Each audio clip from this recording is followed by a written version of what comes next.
बीड जिल्ह्याच्या केजेतील गटसाधन कार्यालयाच्या शिक्षण विस्तार अधिकारी मुमताज करीम खान पठाण मॅडम यांचे उत्कृष्ट असे कार्य चालू आहे। शासनाने त्यांच्यावर सोपवलेली जबाबदारी त्या 2007 पासून विविध ठिकाणी उत्कृष्टपणे सांभाळत आहेत। शिक्षण विभागामध्ये त्यांनी वेगळा आदर्श निर्माण केलेला आहे, म्हणून त्यांच्या आजवरच्या शिक्षण विभागातील चौफेर कार्याबद्दल त्यांना क्रांतिज्योती सावित्रीबाई फुले यांच्या जयंतीच्या निमित्ताने विशेष पुरस्कार देऊन सन्मानित करण्यात आलेले आहे। आणि त्याच निमित्ताने त्यांच्या आजवरच्या विधायक कार्यावर प्रकाश टाकण्याकरिता त्यांच्याशी आमचे मुलाखतकार संतोष रोकडे यांनी साधलेला हा विशेष संवाद पहा न्यूज1 महाराष्ट्र। मुलींच्या शिक्षणाची दारं की ज्यांच्या येण्यामुळे उघडली, ज्यांच्या प्रयत्नामुळे उघडली, अशा क्रांतिज्योती सावित्रीबाई फुले यांची जयंती म्हणजे 3 जानेवारी आणि या जयंतीचं औचित्य साधून केज नगरीमध्ये समाजातील काही कर्तबगार महिलांना पुरस्कार देण्यात आला। या महिला शैक्षणिक क्षेत्रातल्या की ज्यांनी खऱ्या अर्थानं शैक्षणिक क्षेत्रामध्ये भरीव असं योगदान दिलं आहे। यात एक उल्लेखनीय नाव म्हणजे शिक्षण विस्तार अधिकारी सन्माननीय श्रीमती मुमताज करीम खान पठाण मॅडम। अगदी मॅडमला हा जो पुरस्कार दिला आहे खरं तर त्या अधिकारी आहेत, शिक्षण विस्तार अधिकारी। आणि मग बऱ्याच वेळेला पुरस्कार म्हटलं की टीचर लोकांना देण्यात येतो, परंतु अधिकाऱ्यांना सुद्धा पुरस्कार असतो हे पहिल्यांदा समजलं। कारण तुमचं पद कुठलं आहे त्याहीपेक्षा तुम्ही पद कशी सांभाळता त्या पदाची यावर बरंचसं डिपेंड असतं। पहिल्यापासून प्रामाणिकपणे ऑनेस्टली ज्या ताईंनी काम केलं आणि अधिकाऱ्याचे अधिकार काय आहेत हे पहिल्यांदा या ठिकाणी जाणवून दिलं, अशा सन्माननीय म्हणजे मुमताज करीम खान पठाण मॅडम। मॅडम, आदर्श शिक्षिका पुरस्कार 2024 म्हणजे 3 जानेवारी या दिवशी तुम्हाला पुरस्कार देऊन तुमचा उचित असा सन्मान केला आहे। तर या पुरस्काराच्या अनुषंगाने विचारावंसं वाटतं मॅडम, काय प्रतिक्रिया आहे, काय वाटतंय नेमकं आता? मला खूप छान वाटते, मला खूप आनंद वाटतोय हा पुरस्कार मिळाल्याबद्दल। मी इतक्या वर्ष काम करत आहे, कुणीतरी माझी दखल घेतली एक चांगल्या काम करणाऱ्या अधिकाऱ्याची, म्हणून मला खूप आनंद झालेला आहे। तर निश्चितपणे जेव्हा एखादा पुरस्कार मिळतो तेव्हा एका जबाबदारी पण वाढलेली असते नाही का? कारण हा फक्त पुरस्कार नसते, फक्त ट्रॉफी नसते, तर एक जबाबदारी पण असते की आता आणखी चांगलं काम करायचं आपल्याला। तर हा पुरस्कार जो आहे हा पण कोणाला समर्पित करू इच्छिता? मी माझ्या आई वडिलांना समर्पित करते। आता सध्या ते दोघंही नाही आहेत, ते जर असते तर वेगळाच आनंद झाला असता, त्यांना खूप आनंद झाला असता, पण ते पाहायला दोघंही नाही आहेत। मला असं वाटतं की आई आणि वडील की जे आपलं एवढं चांगलं घडवतात, चांगलं शिक्षण देतात नाही का? आणि प्रत्येक वडिलाला आईला वाटतं की माझी मुलगी घडली पाहिजे। आज हा पुरस्कार, हा सोहळा, हे कौतुक पाहिलं ते पाहिजे होते खरं तर। तर एक विचारावंसं वाटतं की बऱ्याच वेळा काय असतं की ज्या क्षेत्रामध्ये आपण काम करतो नाही का, आपण तिथपर्यंत जातो खरं, परंतु आपण आपलं कर्तव्य विसरून जातो। परंतु तुम्ही अशा अधिकारी आहेत की ज्यांनी पहिल्यापासून आपले काय अधिकार आहेत हे जाणले आणि त्या अधिकाराचा योग्य वापर करून तुम्ही काम केलं आहे। तर काय नेमका प्रवास आहे, कधीपासून या सेवेत आहात ते सांगा? मी नोव्हेंबर 2007 पासून आहे। मी सुरुवातीला परभणीला होते, 6 वर्ष परभणीला काम केलं। ते जिल्हाधिकारी कार्यालय म्हणजे शिक्षणाधिकारी कार्यालय जिल्हा परिषद परभणी, प्राथमिकला 3 वर्ष आणि माध्यमिकला 3 वर्ष केलं। नंतर 2013 ते आता 23 मे पर्यंत अंबेजोगाई आणि आता सध्या केजला। एक गोष्ट मी सांगू इच्छितो की जिसके सर पे ईमान का ताज है ओ मुमताज है नाही का? मला असं वाटतं की अगदी जे काम आहे ते अगदी लोकांनी ॲप्रिशिएट केलेलं काम आहे आणि लोक तेव्हाच ॲप्रिशिएट करतात, लोक तेव्हाच कौतुक करतात की जेव्हा तुम्ही अगदी प्रामाणिकपणे काम करता। कारण प्रलोभन तर आणखी वारंवार यायले असतात नाही का, पण त्या कुठल्याही प्रलोभनाला न बळी पडता तुम्ही काम करतात। तर काम करण्याची पद्धत कशी आहे? कारण माझ्यासमोर जे अधिकारी आहेत त्या ऑनेस्ट आहेत, प्रामाणिक आहेत, आणि एका प्रामाणिक अधिकाऱ्याचा प्रामाणिक प्रवास काय नेमका? प्रामाणिकच आहे सर, काय म्हणता येईल। मी प्रलोभनाला बळी पडत नाहीये, मला फक्त कामच प्यारा आहे। मी कामच करते आणि काम करून घेते। काम करून घेताना पण असं नाही की कोणाला आडवून बघणे वगैरे त्रास देणे हे माझ्या ह्याच्यात नाही आहे. त्यांना वेळ देते. जर काही त्रुटी असतील म्हणजे आमच्या ज्या कामात शिक्षक असतील, शाळा संदर्भात असतील, मी त्यांना थोडा वेळ देते आणि त्यांच्याकडून करून घेते. माझी खासियत आहे की मी त्यांना त्रास पण देत नाही, पण कामही करून घेते. अशाही व्यक्तीकडून करून घेते की जे चार लोक फेमस असतात की हे करत नाही, हे करत नाही, पण मी त्याच्याकडून पण करून घेण्याची माझी खासियत. असं म्हणतात की जगात जर्मनी, भारतात परभणी आणि याच परभणीपासून खरं तर सुरुवात झाली. तर कशी होती परभणी नेमकी सांगा. म्हणजे परभणीचा अनुभव काय सुरुवातीचा? परभणी, बीड सगळेच चांगले असतात. आपल्या याच्यावर असतं सर, आपण कसं त्यांना घेतो. मला सुरुवातीला खूप त्रास व्हायचा की लोक असे वागतात, लोक काम करत नाहीत वगैरे किंवा असं बोलतात, तसं करतात. पण मला ते नंतर कळलं की त्यांचं काहीच चूक नाही. आपण त्यांना कशा पद्धतीने घ्यायलो हे आपल्यावर अवलंबून असते. मला खूप त्रास झाला कारण एकदा एक मीटिंग होती कलेक्टर ऑफिसला, ॲडिशनल CEO कलेक्टर वगैरे परभणीला असताना, आणि काहीतरी काम आमच्याकडनं राहून गेलं होतं थोडंसं. मी साहेबासोबत गेलेले होते असिस्टंट म्हणून. तर त्यांनी साहेबाला न विचारता डायरेक्ट मला विचारलं की हे असं असं झालं. तर मी अडचण सांगितली की यामुळे झालं नाही. खरं तर ती अडचण तिथपर्यंत जायला नको होती. माझ्या साहेबांनी तिथे सॉल्व्ह करायला पाहिजे, पण त्यांनी केली नाही. म्हणून मी सरळ सांगून दिलं की ही अडचण होती. तर त्यांनी म्हटले या मॅडमला सस्पेंड करून टाका. मला खूप वाटलं, अरे माझं काय चुकलं ना. पण नंतर कळलं की अरे नाही, त्यांचं बरोबर आहे. तिथपर्यंत ती अडचण जाऊ द्यायची नव्हती. मी इथं खाली सॉल्व्ह करून घ्यायची होती सरांसाहेब, पण ती झाली नाही. आपण आपलं प्रामाणिकपणे काम करत जावं. तर परभणी येथे जे सुरुवातीला तुम्ही जिल्ह्याच्या ठिकाणी काम केलं नाही का, तर ते काम काय होतं नेमकं आणि त्याच्या माध्यमातून जे ओळख तयार झाली पठाण मॅडमची ती कशी होती? सुरुवातीला अल्पसंख्याक स्कॉलरशिपचं काम होतं. त्यावेळेस ऑफलाईन होतं सर. पूर्ण तालुक्याची माहिती, फॉर्म अर्ज घ्यायचे विद्यार्थ्यांचे आणि ते संकलन करून पुण्याला पाठवायचं. म्हणजे ऑफलाईन काम होतं. हे खूप अवघड काम होतं त्यावेळेस. ते करायचं आम्ही, केलं. परत शाळा व्हिजिट असतात आम्हाला, तालुक्याच्या तुलनेत कमी असतात पण असतात. चौकशी असेल, प्रत्येक काही अडचण असेल चौकशीसाठी जिल्हा कार्यालयातला विस्तार अधिकारी लागतो, ते करायचो. म्हणजे अडचणीचे जेवढे काम आहेत ते सगळे जिल्ह्याला असतात. अनुदानचं काम असेल, त्याची चौकशी असेल किंवा क्रॉस चेकिंग असेल, ते पण जिल्ह्याच्या व्यक्ती लागतो, ते केले. परत 10वी-12वीची परीक्षा असते, त्यात स्क्वॉड म्हणून माझं विशेष महिला स्क्वॉड असतो. माझं महिला स्क्वॉड एक भरारी पथक म्हणून खूप काय चांगलं काम केलं. आणि कधीही मॅनेज न होता जे काय परिस्थिती आहे ती परिस्थिती पाहता आणि प्रसंगी अगदी रेस्ट तिकीट सुद्धा करता नाही का? बिलकुल केले. काय नेमका अनुभव असतो? इतर वेळेचं काम वेगळं आहे आणि भरारी पथकातलं काम वेगळं असतं. रिस्की आहे सर. एक सेंटर होतं, ते खूप बोगस चाल, म्हणजे कॉप्या चालायच्या, ते बरेच चालायचं त्यावेळेस. पण एक 100% तिथे कॉपी चालते हे माहिती होतं मला.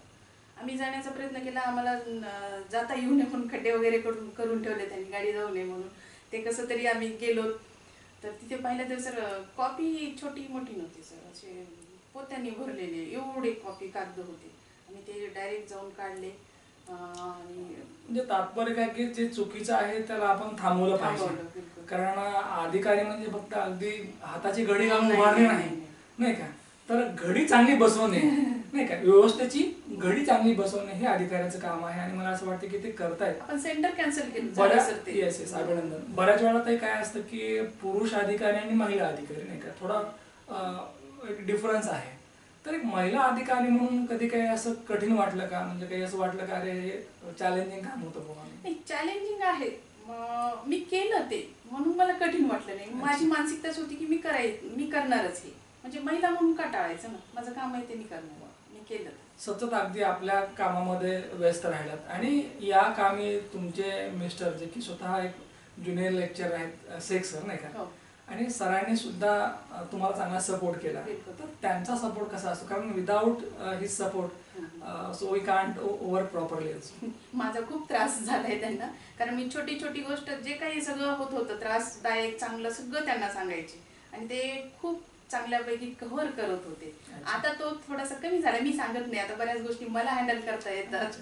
म्हणजे सुरुवातीच्या काळामध्ये बऱ्याचशा गोष्टी शेअर करायच्या. हो, खूप खूप सर, सगळं छोटं मोठं सगळं सांगायचं आणि ते खूप छानपैकी हँडल करतात. म्हणजे कोणीतरी लागतं की जेव्हा आपण तणावात असू आपल्याला सहकार्य करणार. आणि तुमचे मिस्टर तसे आहेत की जे तुम्हाला नेहमी सपोर्ट करतात नाही का. आम्ही हेही ऐकलं की तुमच्या जे काही जबाबदारी आहेत, जी काही कामं आहेत त्यात ते कधी इंटरफेअर करत नाहीत करत. बरं. ताई, जसं परभणीकडे तुम्ही काम केलं, त्यानंतर मग आता अंबाजोगाई, आता केजमध्ये तुमची बदली झाली आहे, इकडलाही चार्ज आहे, तर इथं कधीपासून आहात तुम्ही? मी 2013 पासून आहे इथे. बरं. पण आता मे मध्ये बदली झाली होती, पण कार्यालयाने खास मला डेपोट करून घेतलंय. माझी संमती घेतली त्यांनी की इथे करता का, तर कार्यालयाच्या प्रयत्नाने मी इथलं आजचे लोक की जरूरत होती. कारण चांगलं काही करायचं असेल तर चांगली माणसं लागतात नाही का. तर इथं आल्यानंतर म्हणजे 2013 ते 2023 इथेही जवळपास 10 वर्ष झाली. तर या 10 वर्षामध्ये इथं कुठली कुठली कामं केली, म्हणजे कामाचं स्वरूप कसं राहिलं नेमकं? सर, इथे एक गुरुवारपेठमध्ये उर्दू मीडियमची शाळा आहे. ती बीड जिल्ह्यातली पहिली ई लर्निंग शाळा उर्दू म्हणून माझ्या कार्यक्षेत्रातली झाली. म्हणजे माझा प्रयत्न, मी एकटीचं म्हणत नाही, ते जे मुख्याध्यापक होते सगळी टीम ती झालेली आहे. परत महिला विस्तार अधिकारी कस्टोडियन म्हणून काम करत नाहीत किंवा त्यांना देत नाहीच. 10वी 12वीचे जे परीक्षेचं काम आहे ते महिलांना इथे दिल्या जात नाही. आतापर्यंत दिलं नव्हतं कुणाला आणि कोणी घेतलंही नव्हतं. तेही केलं मी, 2 वर्ष केली. आता या वर्षी पण माझ्याकडे आलेलं आहे. मला असं वाटतं की चॅलेंज स्वीकारायला मॅडमला आवडतं, करतं नाही का. आणखी कुठली कुठली काम करत अशी तुम्ही? मग ते ऍडमिशनचा एक उल्लेख केला होता, ते सांगा काय नेमकं ते 25% ऍडमिशन. 25% आरक्षणाचं काम पण माझ्याकडेच आहे, तालुक्याचं पूर्ण. त्यात पण बरेच प्रलोभन येतात, पण तेही आम्ही न होता म्हणजे पारदर्शकता त्याच्यात आम्ही ठेवली.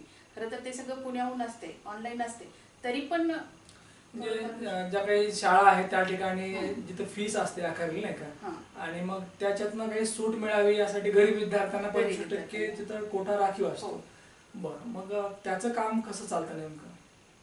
त्याचं ऑनलाईन फॉर्म भरायचे पालकांनी आणि पुण्याला ते जातात. पुण्याहून लॉटरी पद्धतीने आम्हाला यादी दिली जाते आणि प्रत्येक पालकांना त्याचा मेसेज ते तिकडूनच जातो. मग त्यांना मेसेज आल्यानंतर ते आपल्याकडनं गशीय कार्यालयाकडून त्यांना ऍडमिशन दिली. म्हणजे गरीब पालकांसाठी ते आहे, गरीब आर्थिक दुर्बल घटक, SC ST. म्हणजे बऱ्याच वेळा त्या गोष्टी माहित पण नसते, ती प्रोसेस माहित नसते. यासाठी मी मागील 2 वर्षापासून काय करते सर, जिथे बालवाडी चालतात तिथे जाऊन, म्हणजे हे मनानच बालवाडीचे म्हणजे पालकांना जाऊन मी संवाद साधते. महिला शिक्षण विस्तार अधिकारी किंवा एक शिक्षण विस्तार अधिकारी, आता महिला असा उल्लेख करणं वारंवार चुकीचं नाही का, कारण तुम्ही अधिकारी आहात आणि मग तिथं पुरुष महिला असं संबोधन चुकीचं. एक शिक्षण विस्तार अधिकारी म्हणून जेव्हा जेव्हा शाळेला व्हिजिट देतात, तुमच्याकडे जे काही केंद्र असतील, तर काय नेमकं पाहतात तिथं? कारण बऱ्याच वेळा काय असतं की जाणे आणि येणे. तर अधिकारी म्हणून जेव्हा शाळेला व्हिजिट देतात त्यावेळेला प्रामुख्याने कुठल्या कुठल्या गोष्टी पाहतात आणि काय काय बदल करावासं वाटतं? आम्हाला सर्वच पाहायचं, भौतिक पाहायचं, शैक्षणिक पाहायचं, पण मी भौतिकला थोडं प्राधान्य कमी देत मी शैक्षणिक पाहते. आता 10 वर्ष इथे काम करते. प्रत्येक शाळेतला म्हणजे माझ्या बीडचे प्रत्येक विद्यार्थी, शिक्षक तर सोडा, विद्यार्थी सुद्धा मला आवडतात, कारण माझे इतके व्हिजिट आहेत आणि मी वर्गात जाते डायरेक्ट आणि त्यांना विचारते, म्हणजे शैक्षणिक विचारते म्हणजे असं साहेब आले असं नाही, त्यांना गोडी गोडीनं सगळं त्यांच्याकडून काढून घेते, किती येते, काय करता, कसं करता. एक शैक्षणिक जो दर्जा आहे तो उंचावण्याची भूमिका, तो रोल अधिकाऱ्यांचा असतो आणि अधिकाऱ्यांचं जे वर्तन आहे, जो वावर आहे त्या परिसरामध्ये नाही का, त्याच्यानुसारच मग बाकी यंत्रणा काम करते. कधी कधी एक विचार असं वाटतं की जेव्हा आपण चांगलं काम करतो तर मग रिस्पॉन्सही चांगला मिळतो का? मिळतो सर. थोडंफार 1-2-3% असतात सर, ते प्रत्येक क्षेत्रात असतात, प्रत्येक ठिकाणी असतात. 2-3% लोक, आपण असं म्हणणार नाही की कुणीच काम करत नाही असं नाही. 2-3% असतात, त्यांना मग कसं घ्यायचं आपल्या कौशल्यावर आहे, त्यांना कामात कसं आणायचं ते आपल्यावर अवलंबून आहे. त्यांना सोडून द्यायचं का त्यांच्याकडून करूनच घ्यायचं हे आपल्यावर आहे.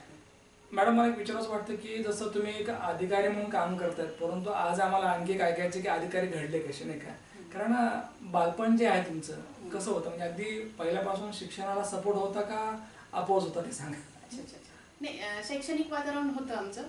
जरी मी माझा जो एरिया आहे सदर बाजार, तिथे शैक्षणिक वातावरण नाही, म्हणजे त्या एरियात नाही, पण माझ्या घरात होतं, कारण वडील ग्रामसेवक होते, शिकलेले होते, तर त्यांना फक्त शिकवायचं एवढं माहिती होतं, शिकण्यासाठी त्यांचा प्रयत्न होता. म्हणजे असं काही नाही की स्पेशल आमच्यासाठी काही करायचे, पण शिकावं त्यांनी, शाळेत जावं, रेग्युलर जावं या विचाराचे वडील होते. मग आम्ही 4 वडील करीम खान पठाण नाही का, ग्रामसेवक, आणि त्यांना वाटायचं की आपल्या लेकरांनी शिकावं.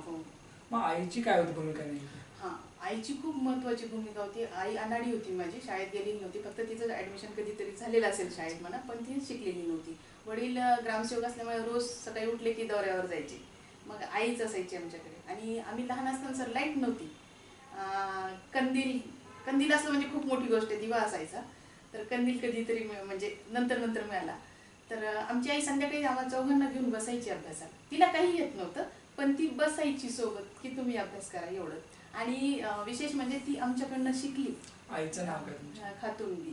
खातुंबी. तिनं शिकलं आमच्याकडे, म्हणजे वाचता पण येत होतं आईला, नंतर लिहिता पण येऊ लागली. आई खातुंबी आणि वडील करीम खान आज दोघंही या जगात नाहीत, नाही का?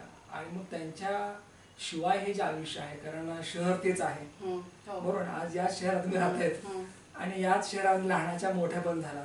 तर ज्या ज्या वेळेला कधी पावलं तिकडे वळतात सुधार बाजाराकडे, जुन्या घराकडे तुमच्या, तर काय वाटतं नेमकं आज? आठवण येते सर, आणि छान वाटते की मी काय होते आणि काय झाले. म्हणजे शिक्षणामुळे मी खूप काही छान झाले असं मला वाटतं, मी घडले. आईला आणि वडिलांना जेव्हा आठवता आज अधिकारी म्हणून, नाही का?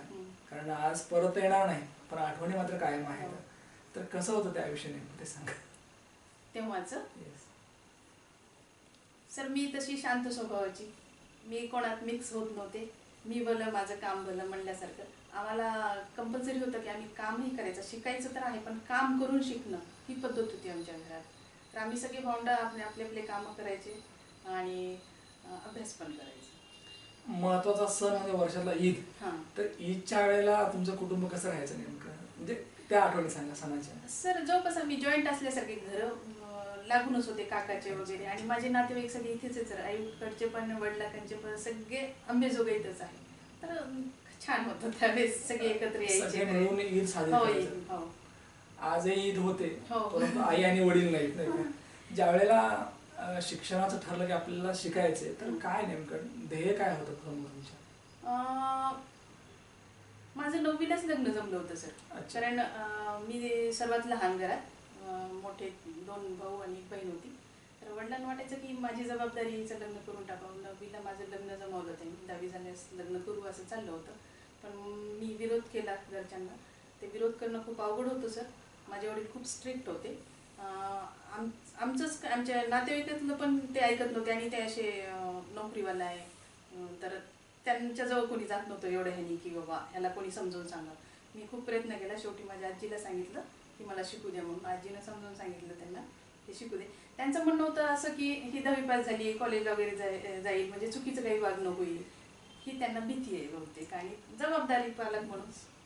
तुम्ही कन्व्हिन्स करण्यामध्ये सक्सेस झाले सर. मला असं वाटतं की आजही अधिकारी म्हणून कन्व्हिन्स करण्यामध्ये तुम्ही सक्सेस होता. बिलकुल, कारण ते स्किल आहे तुमच्यामध्ये, नाही का? आजीला तुम्ही चांगल्या पद्धतीने कन्व्हिन्स केलं. कारण म्हणजे पुरुष जर कोणाचा ऐकत असेल तर तो आईचा ऐकतो, तो बाकी कोणाचा ऐकत नाही, नाही का? आणि मग आजीने सांगितलं असेल की आता शिकू द्या, फक्त त्यांच्या शिकू द्या म्हणण्यावर नाही ऐकलं सर वडिलांनी माझ्या. मला वाटतं त्यावेळेस त्यांच्या लक्षात जर आलं असतं ना, बॉन्ड पेपरवर लिहून घ्यावं. मला इतकी अटी लिहून दिलेले होते, म्हणजे सांगितले होते सर काय काय करायचं. शिकायचं म्हणजे तुला शिकायचं म्हणजे कोणाकडे जायचं नाही, कोणाच्या घरी जायचं नाही, कोणा मुलाकडे बघायचं नाही. या सगळ्या गोष्टी मला बदलून घेतल्या होत्या, आणि मी तसंच केलं. मी कोणाकडे बघितलं नाही आणि अभ्यास केला सर. मी 10वी केलं. तुमच्या समोर टार्गेट एकच होतं की मला शिकायचं, आणि ज्याचं टार्गेट क्लिअर असतं त्याला बाकी मग सगळ्या अटी मान्य असतात, नाही का? ओके. अगदी शिकत असताना मॅडम कधी वाटलं होतं का की आपण शिक्षण विस्तार अधिकारी होत असं? नाही. मी 12वीला असताना असं होतं की मला नर्सिंग करायचं होतं. माझी मैत्रिणीला करायचं होतं, आमच्या दोघींना करायचं होतं. ती झाली आहे सर, ती स्टाफ नर्स आहे सध्या परभणीला. पण मला फॉर्म भरू दिला नाही की नर्स नको म्हणून. ठीक आहे, मग नर्स नाही म्हटल्यानंतर मग ग्रॅज्युएशन झालं. मग नंतर ठरवलं की मला बीएड करायचं, आणि बीएड करून मला माध्यमिक शिक्षिका व्हायची इच्छा होती. जस्ट म्हणजे सेकंडरी टीचर व्हायचं, याच्या पलीकडे काही नाही. मग हे कसं झालं पूर्ण? एक्झाम दिल्या सर, आणि यात माझ्या मिस्टरांची खूप मोठी काय म्हणता येईल तिचं साथ होती. ते इतके अर्ज भरायचे, मी ज्याच्यात बसते क्वालिफिकेशन ज्या पोस्टला बसते ते सगळे भरून द्यायचे. माझं फक्त होतं की माध्यमिक शिक्षिका मी बीएडला कुठेतरी. तुमच्या मनातली एक इच्छा होती की आपल्याला माध्यमिक शिक्षिका व्हायचंय, आणि ते जवळपास झालं होतं. परंतु पुढचं स्वप्न जे पाहिलं ते तुमच्या मिस्टरांनी पाहिलं, नाही का? आणि जे पाहिलं ते सत्यामध्ये उतरवून दाखवलं. ज्या वेळेला शिक्षण विस्तार अधिकारी झाला, कॉल आला असेल, सिलेक्शन झालं असेल, त्यावेळेला आई आणि वडील दोघे होते. काय वाटलं दोघांना मला ते सांगा पहिल्यांदा, कारण इतका मोठा विरोध झुगारून तुम्ही तिथपर्यंत आला होता. नाही, मी सुरुवातीला ॲज अ शिक्षिका म्हणून काम केलं सर. सेंट अँथोनीमध्ये 5 वर्ष काम केलं. नंतर सावरकर स्वातंत्र्यवीर सावरकर सदर बाजारमध्ये आहे माध्यमिकला, तिथे 1 वर्षभर काम केलं होतं आणि त्याच्या बेसवर ही परीक्षा म्हणजे त्याला क्वालिफिकेशन लागते, मान्यता अनुभव लागतो. अनुभव लागतो. अच्छा, म्हणजे त्यावेळेला काय वाटलं नेमकं आईला आणि वडिलांना? खूप आनंद कारण झाला. एक शिक्षिका म्हणून तो रोल होताच, हां. परंतु अधिकारी झाल्यानंतर काय वाटलं ते सांगा. नाही, आमच्या आईला तर खूप आनंद झाला होता. काही नाही काय म्हणतात ते कौतुक कोणाकडून करून घ्यावं तर आई वडीलच करतात सर.